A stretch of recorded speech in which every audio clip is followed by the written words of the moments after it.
आप देख रहे हैं मिशन न्यूज़, पाकिस्तान की आवाज़।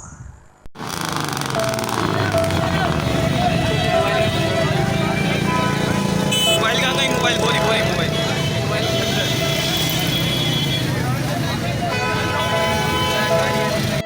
जी अस्सलाम वालेकुम व्यूवर्स। शहर कायद के इलाके लांडी टाउन में ये कोई पहला वाक़या नहीं, इस तरह के जो है सैकड़ों वाक़ये हो चुके हैं। ये आप देख सकते हैं बस जिसने जो है एक मासूम बच्ची की जान ले ली, और इसके अलावा जो है इनके वालिद साहब अभी ज़िंदा हैं या ज़ख्मी हैं, अभी कुछ पता नहीं है। ये आप देख लें कि किस तरह ऊपर घुस के उन्होंने जो है अमली तौर पर नुकसान पहुँचाया। ये ब्लड है, ये ब्लड है उस फैमिली का, उस बच्ची का।